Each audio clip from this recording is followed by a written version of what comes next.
రాష్ట్ర కమిటీ ఏర్పాటుపై అధిష్టానం ఫోకస్ పెట్టింది. దీనిపై జాతీయ అధ్యక్షుడు చంద్రబాబు దృష్టి పెట్టారు. ఈ నెలాఖరులోగా స్టేట్ కమిటీని ఏర్పాటు చేయనుంది పార్టీ హైకమాండ్. ఇవాళ టీడీపీ కీలక సమావేశం నిర్వహించింది. ఇవాళ టీడీపీ కార్యాలయంలో జిల్లా కార్యదర్శులకు వర్క్షాప్ జరగనుంది. 25 పార్లమెంటరీ పార్టీ కమిటీల నేతలు ఈ సమావేశానికి రావాలని ఆహ్వానం అందింది.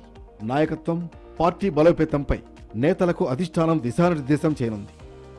ఈ వర్క్షాప్కు అధినేత చంద్రబాబు, మంత్రి లోకేష్ హాజరవుతారు.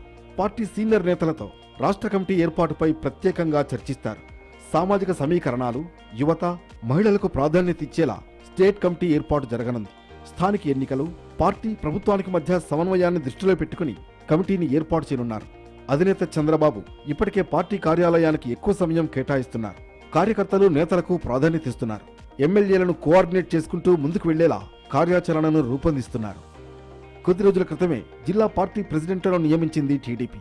ఈ నెలాఖరులోగా రాష్ట్ర కమిటీ ఏర్పాటయ్యే అవకాశం ఉంది. ఒకవేళ కుదరకపోతే వచ్చే నెల మొదటి వారంలో పార్టీ హైకమాండ్ రాష్ట్ర కమిటీని ఏర్పాటు చేసే ఛాన్స్ కనిపిస్తోంది. మొత్తానికి వారం 10 రోజుల్లోనే రాష్ట్ర కమిటీపై పూర్తి స్థాయిలో స్పష్టత రానుంది.